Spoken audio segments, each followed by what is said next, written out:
Plugfest event. Thanks. I'm David Cross, as I mentioned. I'm not big on titles, but I'm actually at TWC Security, and this was kind of a great opportunity for Daryl and Neil to kind of say, hey, Dave, come speak here, because I never got to do this before, and I was in Windows Server for 4 years. But I moved over to TWC Security about 6 months ago because security is my passion. And then the topic came up saying, well, gosh, Dave, would you be interested in giving a presentation here at this Plugfest?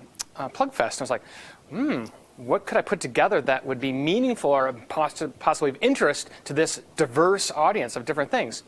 So one of the things I put together is kind of based on our security intelligence report that we put together every year. Because I think there's some pretty interesting data here that people may find interesting. And I'm very open, right, from questions and things like that. So don't hesitate if there's something that I don't cover, or if you have questions, I'd love to drill into it and answer questions to make it a good use of your time. So the Security Intelligence Report comes out. This is based on the data from the 16th one, which is fairly recent in the past couple of weeks. Is really, we look at the trends of what's going on around the world, right?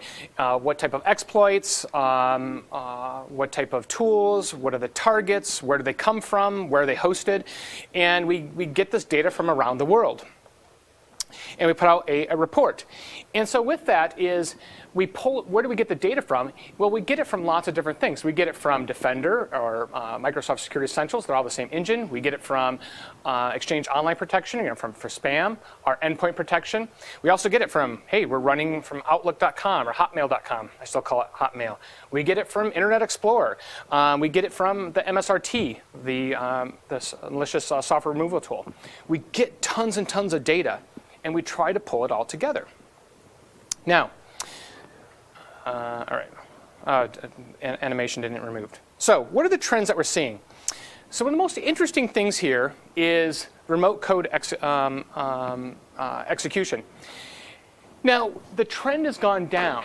And what does this really mean? Is that if you look over the past few years, is a lot of the code or the malware that exists out there that can remotely control your machine or code remotely, sorry, I'm saying it the wrong way.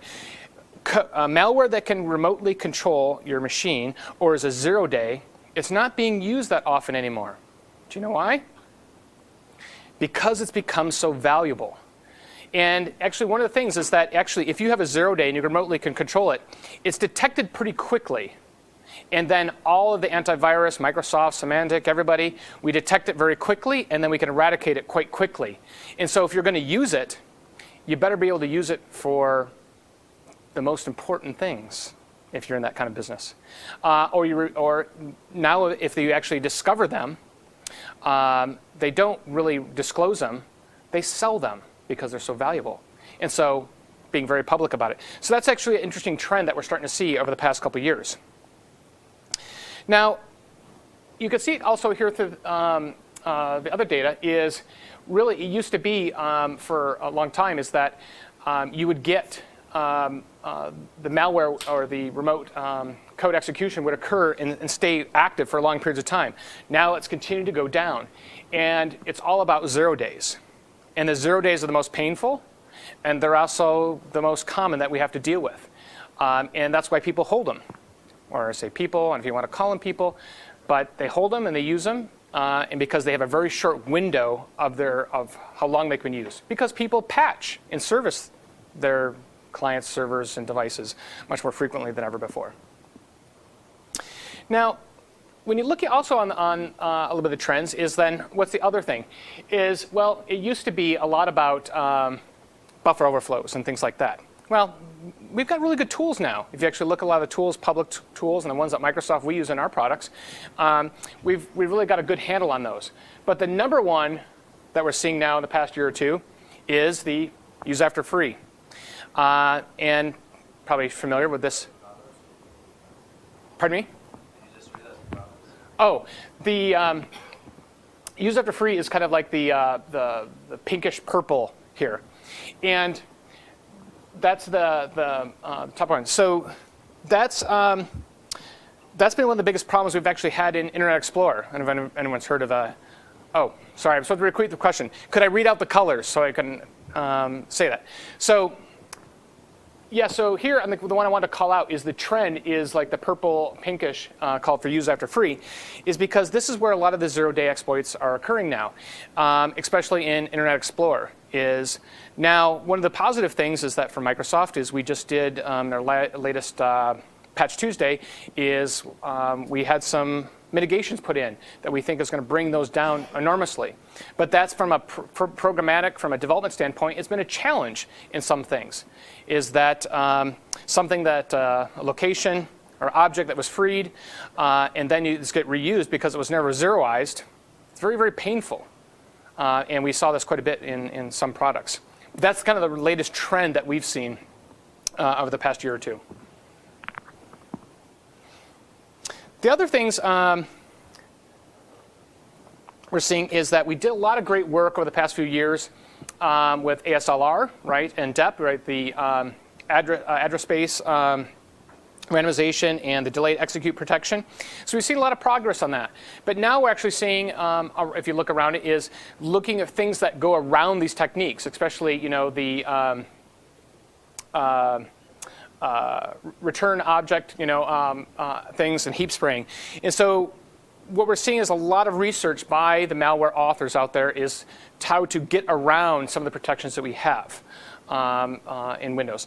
Now, one of the things that we're trying to push really hard is anyone that develops on top of Windows is to be ASLR compliant and things like that using these type of techniques. This is very, very important.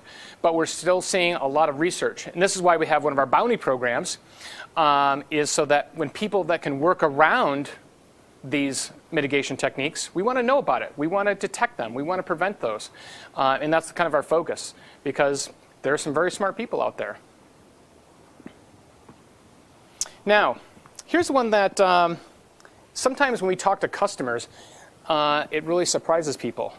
Then we talk about, okay, Microsoft, what is the thing that has the most vulnerabilities based on the malware we're seeing around the world? And this is all based on data that we collect. On blue here, the first one, Java, the Java runtime engine. That is where enormous amounts of all the malware out there, whether it's targeting Windows machines or others, is based on Java. And this continues to grow and has been. And you can see over the past couple of years, yes, in orangish, yellow, Adobe Reader has been a problem. Yes, Internet Explorer, but compared to the number of exploits out there, it's Java. And it's amazing that when we talk to a lot of different customers and saying that, are you even using applications that require Java? And a lot of customers say, I don't know. I don't know if we're even using it. Well, but do you still have it on your workstations? Do you still have it deployed? Are you keeping it up to date? Because this actually is one of the biggest areas that we find there's just lack of awareness that by many people in the community that this is actually one of the biggest problems. Java exploits, multiple Java exploits, in the sense it doesn't really matter as Windows The question is, are these Java exploits, are they portable or are they just Windows? No, they are very portable because a lot of times they're delivered through the web and things like that, and the JRE is there on your, doesn't matter if you're running Windows or Linux or Mac. Actually, I don't know about Mac, so I shouldn't say authoritatively about that. But if you've got the JRE there, yes, you're equally exploited. So they're not targeting Windows because there's many other platforms out there, and it's not just Windows. Good question.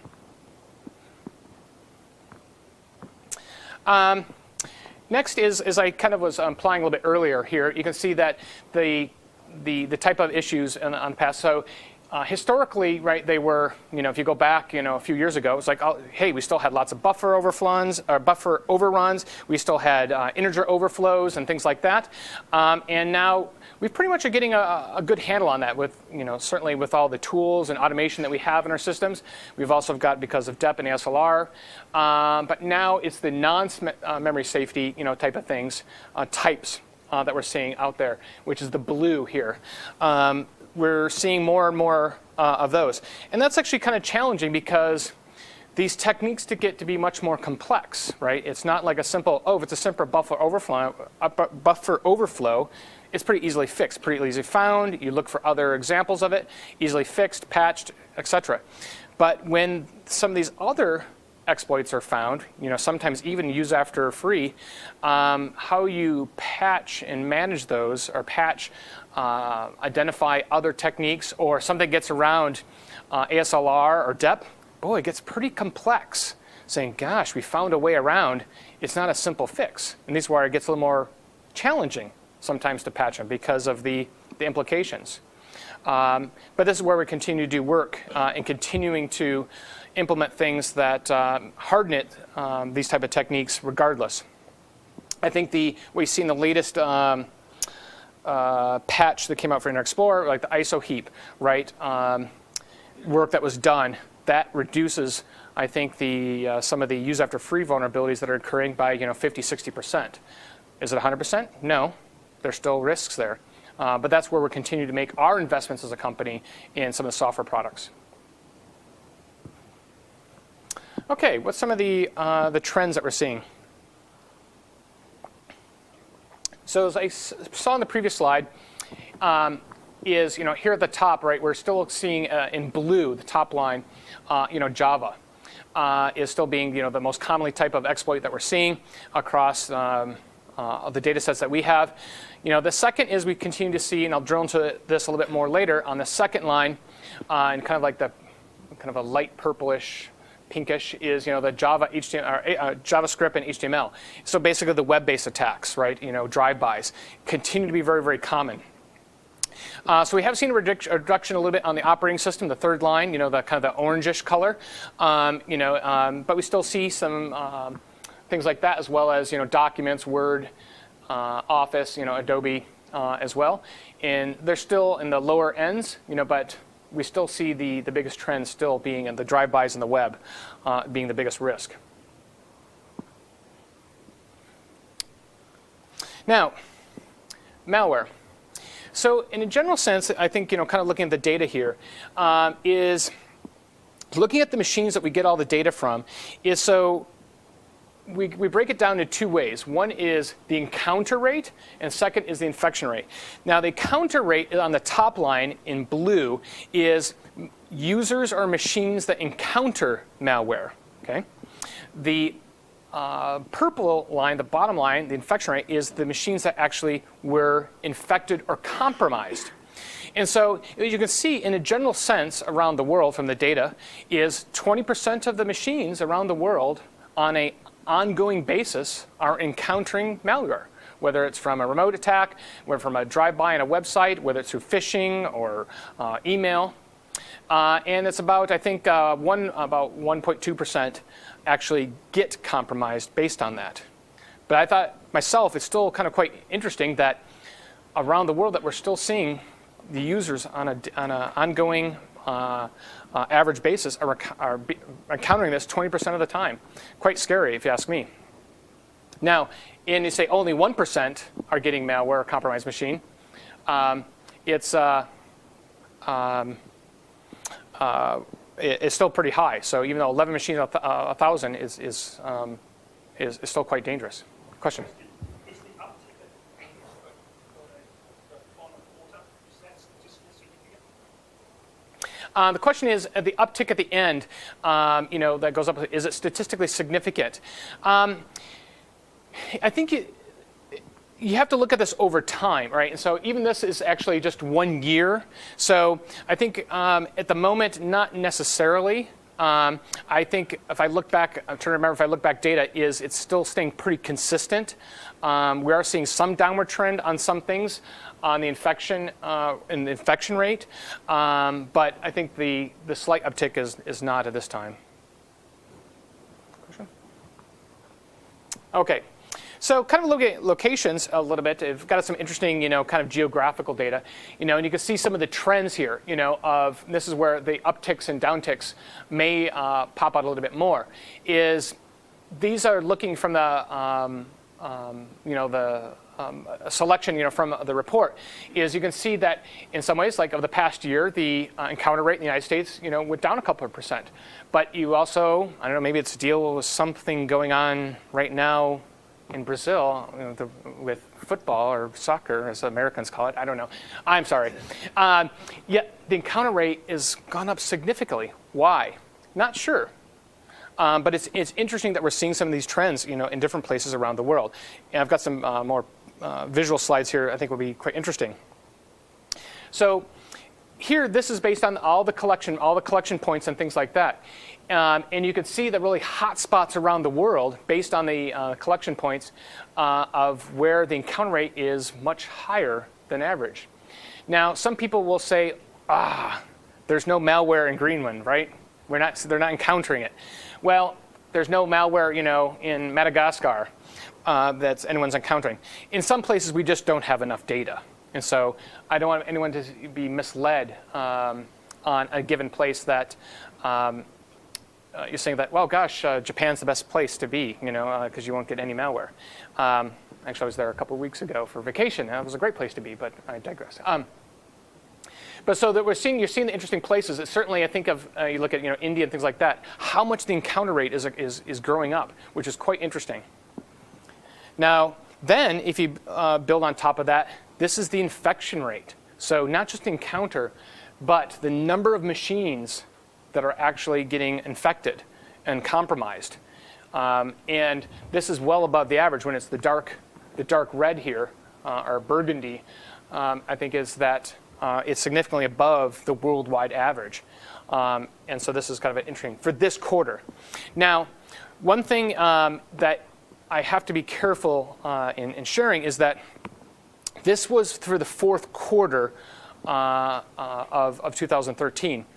And that this isn't an any day and time, right? That can change. And this data comes from our removal tool. So the Microsoft malicious software removal tool, that is how we measure this. And so these are the machines that we decided to target the most for malware. And that's why those places are the hottest. Question? What's your confidence factor that that's catching everything? Question is, what is our confidence that this is catching everything?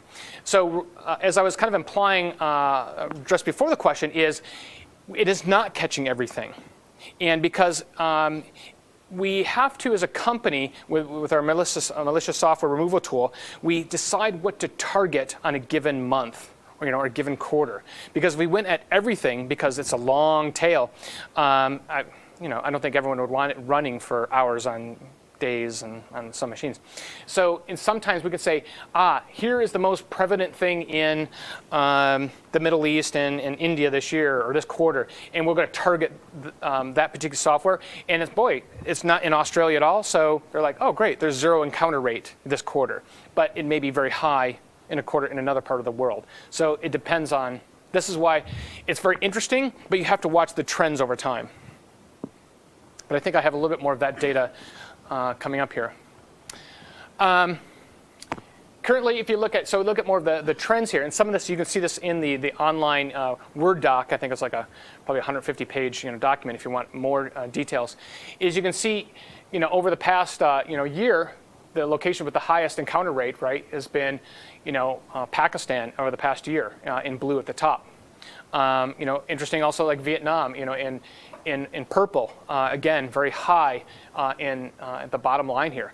40 to 60% encounter rate in those countries over the past year.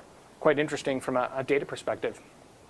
Much higher above the average, the worldwide here, which is in the dotted gray line. Then we also have the highest confirmed compromise rate, and so you can see that Pakistan is also very high here in the green line, but Martinique and Tunisia, right, 40 to 50% of the machines over the past year now are being encountered with some of the most of the malware that we're targeting to remove from the machines that we have access to. Through the MSRT tool. Is it, like I said, as I was implying earlier, this isn't that these locations are the only locations that are being infected and being compromised. These are the ones that are seeing the highest rates for the types of malware that we're targeting for that given quarter. Question? Do you have any explanation for that? Or why you got some countries like Indonesia that are like 2 times or 3 times worse than India, right? The question is, do we have any intuition or of why this is occurring in some countries and not the others? Is that a good way of putting it?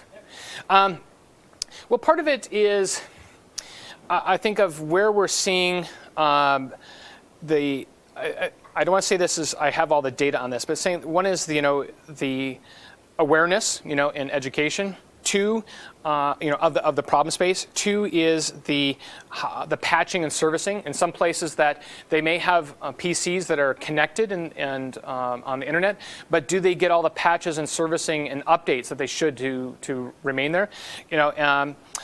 And third is really running the antivirus and tools and things like that in an up-to-date basis to do that. So can I say that statistically the only causes? No, but I think those are some of the things that we're seeing that are related to it from a data standpoint. Yeah, but, the awareness actually should improve over time instead of decrease. But like if you look on this one, something kind of strange because they were not surviving. You see a good or deep degradation. Here it goes in the direction of awareness. People start to be more aware of this than less aware of this. I don't see how's the best way to repeat that question. Is it about awareness, or is it an education, or is it something else? Yeah. I think it's one of it. There's one thing that is important to know in the data is that sometimes it can trend. That could say that we could say, oh, Canada and Mexico are next year are our next quarter, have the highest, infection rate. It depends sometimes the trends of the type of exploits that are being used, the type of malware that's being encountered, because we get that data from what do we go remove, and we use that data point. Because if we run the tool there and says, oh, yes, it encountered that machine, this is where the 5 or 10 things that we targeted that month or that quarter we encounter, and there may be, in the United States that quarter, we may have had lots of other different types of malware, but it wasn't the ones we were looking for this month. So that's why I'm saying the data can be slightly skewed, so I was being cautious about it. Good questions, though. Yes, Neil? Is there any indication that the malware writers are, if you like, picking particular countries to dog food their malware before rolling it out elsewhere? Good question. Are there particular countries that the malware writers are going after? Well, I definitely don't want to turn it into a political discussion. No, but there's an element of, if you look at the different types of malware, it has different targets. If you're looking at things, there's like CryptoLocker and ransomware and things like that. And so certain writers are going to target certain places and can be more effectively. And there's some places you can say a malware writer, from one country may not be very effective in being able to exploit, in another, because of infrastructure, because of currency, types of things they're trying to do. So it all depends. But often they do target specific countries for specific things, and some it's easier. And likewise, I think phishing in some countries is easier with certain techniques, and others it's not. So I don't have a data-based answer, but yes, they do. But I'll drill into it a little bit more with a later slide. Yes? We're in the security space as well. We developed it with some mobile applications that are enabled in certain countries. They actually go out and start doing whatever they do against people. Did you see the same in this situation with the particular type of malware that you've seen? So if I understand the question, so are we seeing a trend in the mobile or device type of malware in the data that we're seeing? Or any malware, like it's country specific, so I have an IP address in this country, so therefore I'm now active. Or is it based on a country? Honestly, I don't know the answer to that question, but happy to take it offline, saying that I might be able to dig that up from somebody that's more an expert. But okay. Interesting. So the thing that just pulled it out is that, well, the countries with the least number of machines that were encountering the infection or encountering the machines with low infection and compromised rates and things like that. Certainly, it's kind of interesting that Scandinavia in this past quarter was the lowest, and Japan as well. Why? Don't fully know the answer to that question, but at the same time, I think some of the countries that have very, very high bandwidth and connectivity, right, also because are more likely to be patched and up to date than others. But I would also say that these particular countries, at least, they're more aggressive with taking down devices on their network, so they have solutions in place that are more aggressive. They see malicious activity on their country and they take it down. so one of the comments from a member of the audience is that is it being recorded? Oh, sorry. So that yes, these are some of the countries that there are some countries, and these are included in that, of countries that are much more aggressive at taking things down, where the botnets and active sites and things like that, and that actually has an effect on a given population. Absolutely. Yes. Oh. So what I'm hearing overall is that the differences between regions is primarily based on defense, the capability of their defense and their anti-malware practices, as opposed to differences in attack. Good. The question is it the differences in infection and encounter rate? Is it more based on defense more than the type of malware? I think in a general sense, yes. I'm not aware of data that's been would consistently show that different types of attacks are occurring only in specific regions or countries. Now, certainly there are things like, I wouldn't say you have to say phishing, of course, right? Myself, although I know a couple other languages, if I get a phishing mail in Japanese, I'm going to be, I don't know what this is. I'm not even going to click on it because I'm just going to delete it because it's meaningless to me, because I don't know Japanese. Not against it, but so I think that's one example where sure you have to target things differently. But I'm not aware of any data that says that different types of attacks are occurring in different countries. Again, with that, is the compromise rate or the encounter rate is we did see an uptick in these countries, but these are the lowest where we see the lowest encounter rate. Now, I think it's certainly an interesting one here is in China.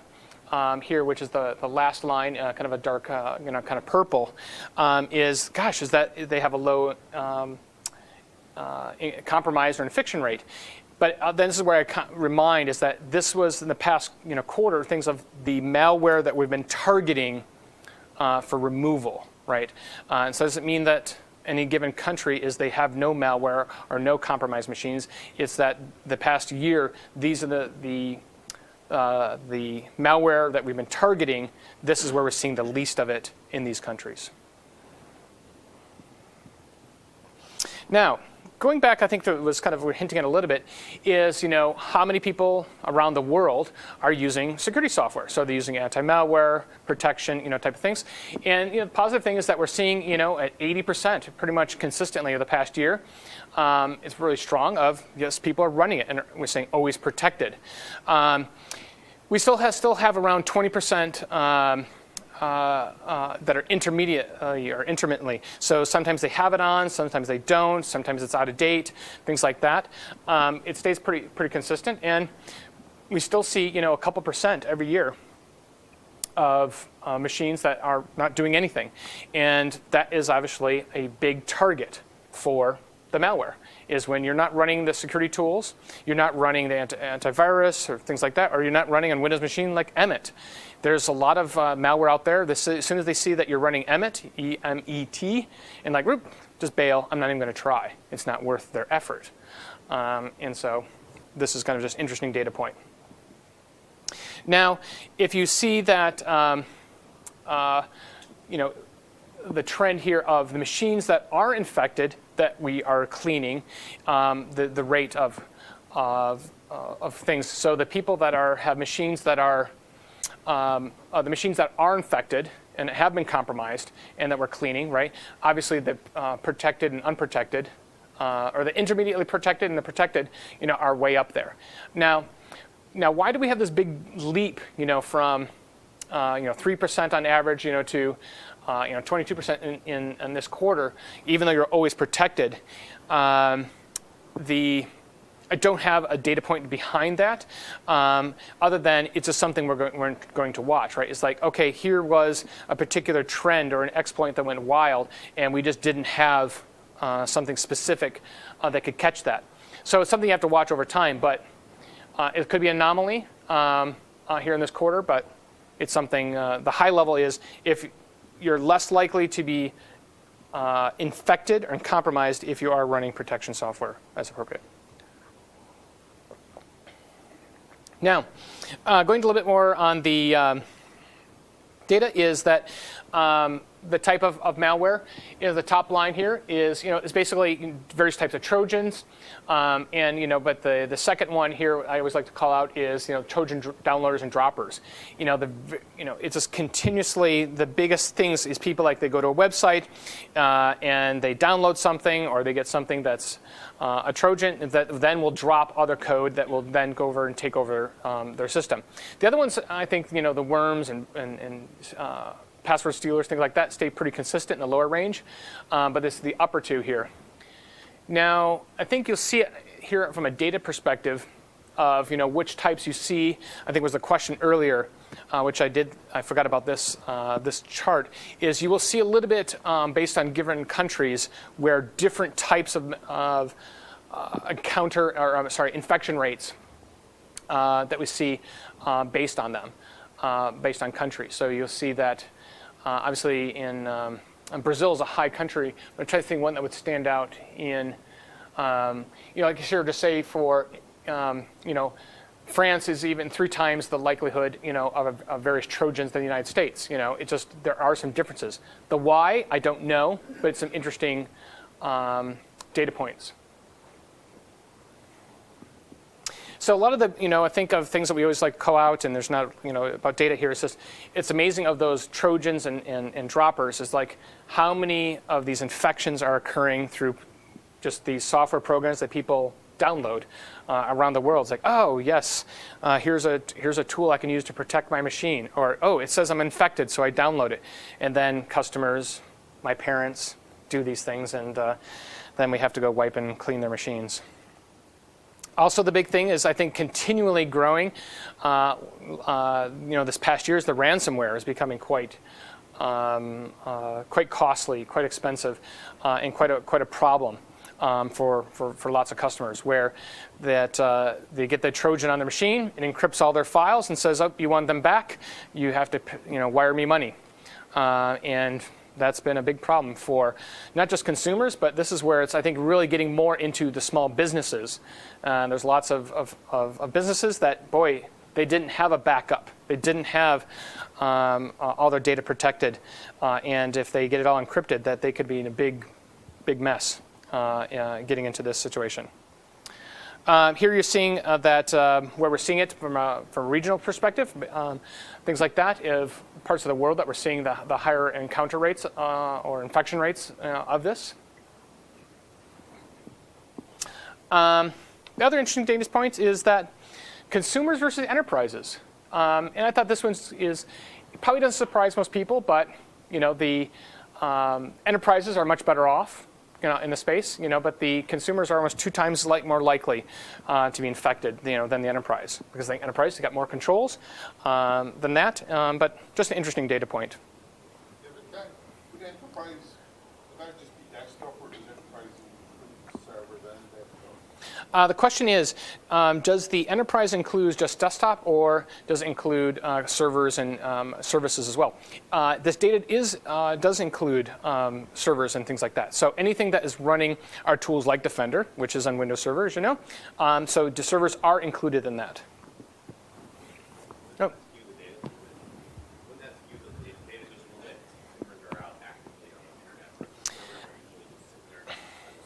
Yeah. Yeah, the comment is yes, is the data skewed? Yes, I because consumers are out on the internet and versus servers and services. Oh, absolutely. There's no disagreement about that. I think in general is that in the enterprises, even though I know we all love to surf our favorite social sites and things like that, while we're here at work, things as I think we have much more protections. We have much harder firewalls than our favorite wireless router connected to the internet that's not patched or patchable at all, and things like that. So, absolutely, it is skewed, but just an interesting data point. Yes, sir. How do you determine whether a given machine is enterprise or consumer? Oh, how do you determine if a data point is enterprise or consumer? Good question. So if you look at the consumer, a lot of things is what we get from we get the data from like Defender, which we actually know what SKU it is. So it's saying, oh, this is the Windows Home SKU versus like, oh, this is the Windows Enterprise SKU. So that's one. So, but we also get it from System Center Endpoint Protection. System Center Endpoint Protection is not a consumer software from a Microsoft standpoint. So we do get some of that telemetry based on the product that collected it, and like, oh, is it running on Home SKU? Is it running a domain join SKU? Those type of things. Good question. Yes, sir. What you're doing is like people look inside the country, for example, and then we compare different cities or states in the U.S. Oh. Do you figure differences in there, or is it maybe the average inside country? The question is, if we do a drill down into the country, or the country data, do we see the differences in cities and things like that? And here's the one that may surprise some people, but the answer is no, we don't. And do you know why? Because that starts to get to a privacy thing. That it's about, we're collecting data in the common interest, but we don't collect the data that we could narrow down to, oh, people in this city, this country, or this city, this postal code, these things like that. We're not collecting that data, and for multiple reasons. So we don't have that drill down because of our commitments to privacy. But it's a good question. Okay. A little bit left here, getting close to wrapping up, is a little bit about the spam, right? Is so that we are, spam is still occurring. But when a lot of the work that we've done in taking down some of these botnets, I think it's been in the news and things like that, and it's not just us, it's others in the industry, taking these down had a huge effect on the amount of spam. And I think that's one of the things that we do great partnership and working with others in the industry, in the community, on these type of things. But also, I'll say on the downside a little bit is, it used to be, we might have much higher rates of the spam that was blocked at the edges, right? At the gateways and things like that. And now we're still seeing they're getting smarter, and so we're having to analyze. I'm not that phishing expert on the engine, but it's like doing the analyzing and deciphering and looking at it, saying, by the tools that are on the Exchange servers or mail servers and things like that, and actually saying, is this spam or not, and should I let it through or not, which is computationally, right, much more expensive than obvious things from bad IP addresses, known botnets, and things like that. Those are easy. You're saying, oh, this is a bad sender, just block them. We don't let even that mail from that host or that provider ever come in. Versus like, no, it's all coming from a safe spot that we know, and then we have to actually examine each and every message. That gets quite expensive. So I think I put this together. So basically here is like, how do we track the phishing impressions? So one of the big things is that, believe it or not, is we do it through Internet Explorer, right? And so we use Smart Screen in Internet Explorer. So they're actually saying, hey, a user clicked on an email, and Smart Screen looks at like, okay, I'm going to, before I open it, I go to our reputation service, look at it, and then determine, it's like, hang on, is this actually a bad site or not, based on what others have reported. So we're actually using reputation. And this is actually helping consumers a lot, especially consumers with their mail clients. They may not be signing up, for phishing services and things like that, like enterprises, so they don't know, is this a bad link to click? And so we continue to help them. This is just one example where we get a lot of this data from, is from what we collect in Smart Screen, as one example. Some of the phishing impressions by type. So if you look at, this is one I had a little bit of mobile data that I pulled out, is obviously, historically, the green line, financial, right? That was the most obvious phishing type of attack. People want to know your bank account and your password for your bank account. Now, what's interesting, what's climbing up across all devices is the orangish line, online services. They want other accounts. This is where they're even attacking to potential people in this room. Not for your bank account. What account do they want? They want your Azure account, if you have one. Do you know why they want your Azure account? Well, Neil said, yes, they want to use it to attack other people. That's one. Another is they want to mine Bitcoins. And when you go to cloud services, there's lots of computation power.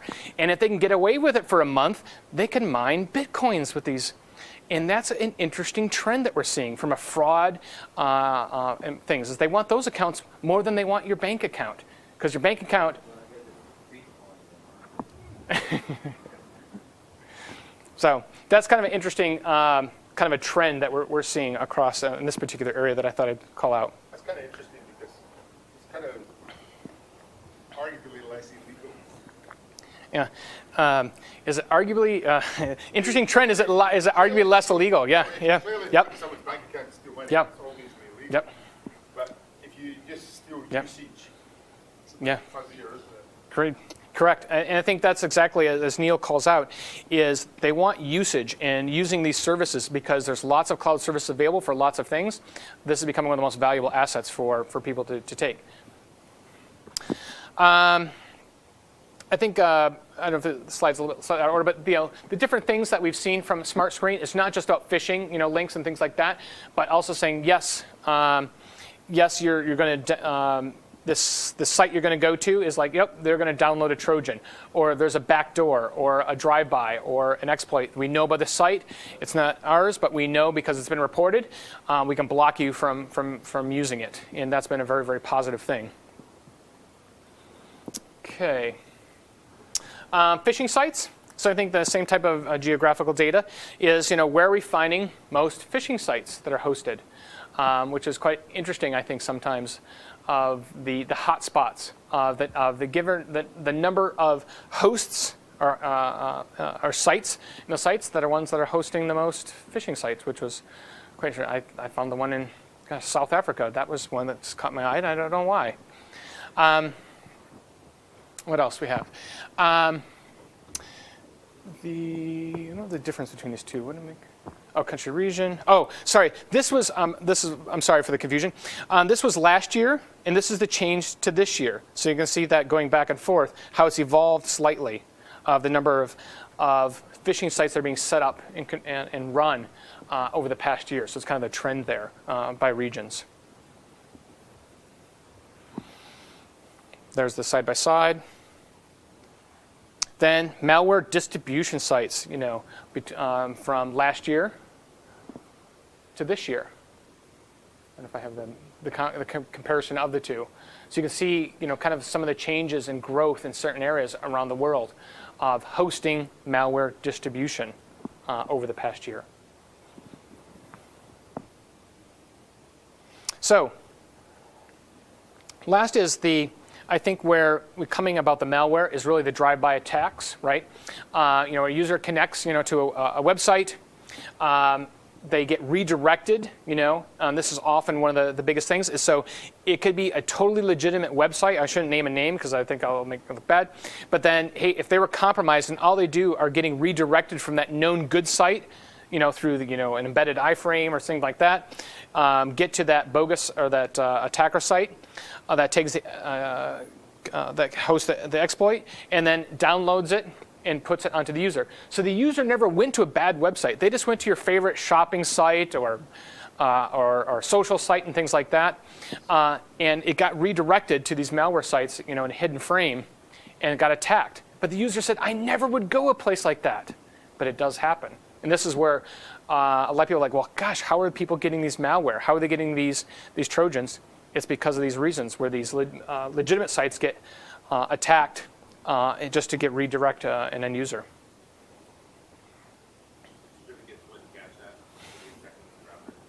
Well, the question is, would the certificates check that, be able to catch that? The answer is yes when it's using HTTPS, but sometimes there's a lot of sites out there that aren't using it for good and bad reasons. But I think from a security standpoint, I think that is a trend. We're moving more and more to seeing encryption everywhere. So I think it's harder and harder to do this type of attack. Thanks for bringing up. The number of we're seeing the trend of the past year of the drive-by downloads by the given areas, the number of pages that are being hosted with these. So last year to this year, and then you can see the kind of the comparison of where the shift. It seems like Canada's got a little bit better this year, and Greenland is not so bad, but there's still a little bit of having some sites that have been malicious. But I'll leave it at that. So that was kind of a review, kind of a high level of kind of the data that we collected over the past 6 months, a year. Give you things of some of the trends we're seeing, the kind of the challenges we're seeing, and what we're trying to do is across the industry is just kind of making people aware of this and how we can work as an industry to make things better. Whether everything from encryption everywhere, which is good for everybody, but also how do we make the consumers and enterprise safer, and that's one of our goals. So thanks for the opportunity to engage, and thanks for the questions.